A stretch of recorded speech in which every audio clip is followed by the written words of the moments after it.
Ο ξεκάθαρος στόχος της ομάδας μας είναι η ψυχαγωγία και η ευχαρίστηση μέσω του αθλήματος του χόκκι και αυτό γίνεται μέσα από αγώνες 5-5.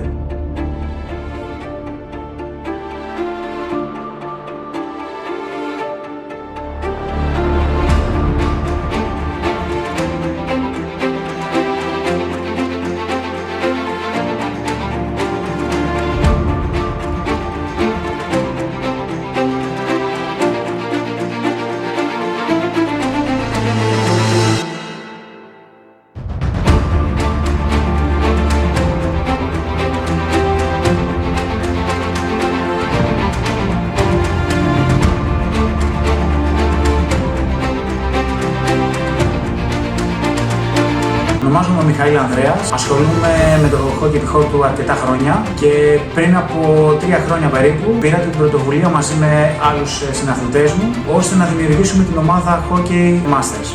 Οι Masters είναι ένα σύνολο παικτών, μία παρέα μπορεί να πει κάποιος, όπως παραδείγματος χάρη είναι σε άλλα αθλήματα όπως το ποδόσφαιρο, το μπάσκετ και αρκετά άλλα και κατεβαίνουν και παίζουν για την ευχαρίστηση σε διάφορα τουρνουά.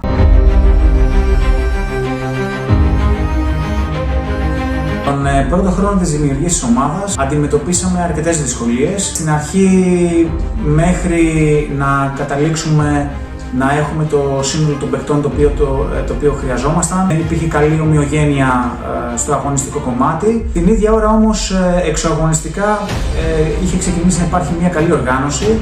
Είχαμε τον εξοπλισμό μας. Φτάσαμε σε ένα σημείο το οποίο είχαμε μετά από κάποιο διάστημα χτίσει ένα κορμό. Φυσικά ο πιο βαθύς στόχος ήταν οι αγώνες, η ευχαρίστηση, η ψυχαγωγία.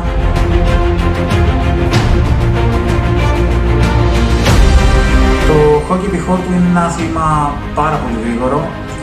Η μπάλα έχει πολύ μεγάλη ταχύτητα, χρειάζεσαι πολύ καλά αντανακλαστικά και πολύ καλά skills για να παίξεις το άθλημα.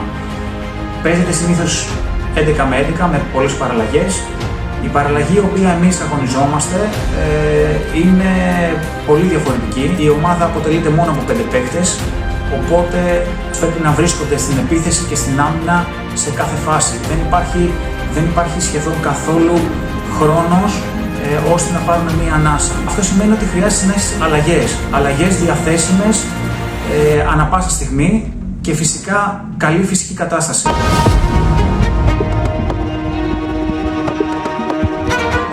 Ένα από τα βασικά χαρακτηριστικά της ομάδας μας φυσικά είναι η οργάνωση. Πριν από κάθε παιχνίδι έχει προηγηθεί μια καλή επικοινωνία. Γνωρίζουμε το roster το οποίο είναι διαθέσιμο. Είμαστε στο γήπεδο με τον εξοπλισμό μας, είμαστε στην ώρα μας. Ακολουθούμε μια διαδικασία το να κάνουμε το game plan, να κάνουμε την προθέρμανσή μας και κατά τη διάρκεια του παιχνιδιού να μπορούμε να είμαστε προσιλωμένοι σε αυτό που κάνουμε και να αντιμετωπίσουμε όλες τις δυσκολίες κατά τη διάρκεια του αγώνα. Επίσης μας διακατέχει ενθουσιασμός, αγαπάμε πάρα πολύ αυτό που κάνουμε και νομίζω ότι όλοι όσοι έχουν βρεθεί στην ομάδα ή όλοι όσοι βρίσκονται στην ομάδα είναι πάρα πολύ ευχαριστημένοι. Το ίδιο ξεκινήσαμε, το ίδιο pressing, προσέχετε 2 μπροστά, το κλειστό σας πέρασε παλιά μέσα. Just felt like coming home and being with the team is always so nice, seeing the same nice people every week, enjoying playing the sport, having fun with the team and meeting friends every week for some fun games.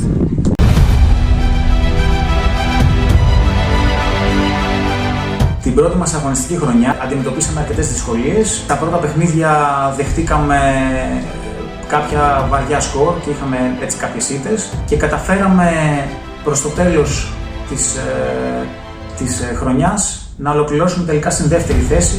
Την δεύτερη χρονιά, το 2022-2023, ξεκινήσαμε λίγο καλύτερα. Αγωνιστικά ήμασταν φανερά καλύτεροι. Ωστόσο, από λεπτομέρειες δεν καταφέραμε να τερματίσουμε πρώτη, τερματίσαμε δεύτερη. Την τρίτη χρονιά ξεκινήσαμε κατευθείαν πάρα πολύ καλά, κάνοντας ένα σερί νικών από την αρχή, το οποίο μας έδωσε μεγάλη αυτοπεποίθηση, με αποτέλεσμα κάπου στα μέσα της αγωνιστικής σεζόν να έχουμε πάρει την διαφορά η οποία μας έδινε και μαθηματικά την πρώτη θέση. Πέρσι ξεκινήσαμε ως μια νέα ομάδα. Δεν ήξερα τόσο καλά τους συμπαίκτες μου. Ωστόσο, στην πορεία της χρονιάς καταφέραμε να δουλέψουμε μέσα στο γήπεδο και να βρούμε τη συνεργασία. Με αποτέλεσμα αυτή τη χρονιά να έχουμε κάνει μια εξαιρετική πορεία.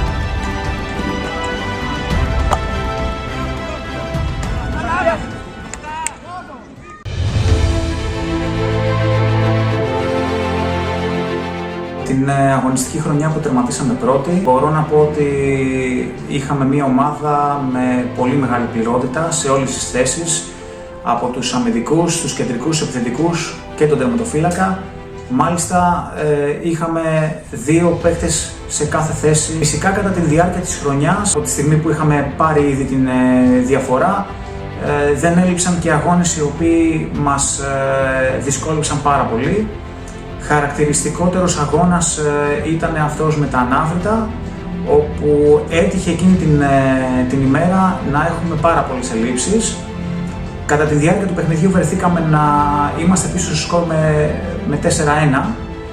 Ωστόσο, κατά τη διάρκεια του παιχνιδιού διατηρούσαμε και την ψυχραιμία μας, αλλά και την πίστη μας για ανατροπή, η οποία πράγματι έγινε και γυρίσαμε το παιχνίδι από το 4-1 σε 5-4.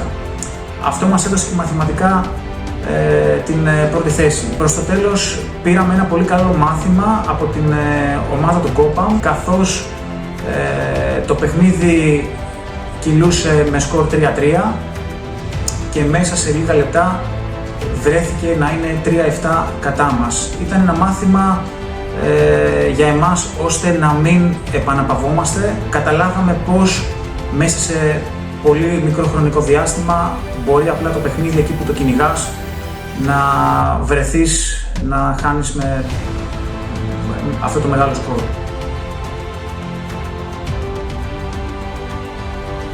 Στην ομάδα μας έχουμε παίκτες οι οποίοι είναι αρκετά γρήγοροι, επικοινωνιακά είναι πάρα πολύ καλοί, είναι ομαδικοί. Πέρσι πιάσαμε πολύ καλή απόδοση περισσότεροι. Ο Έντουαρτ, επιθετικός μας, τερμάτισε πρώτο σκόρερ και συγχρόνως τον αναδείξανε και οι αντίπαλοι MVP.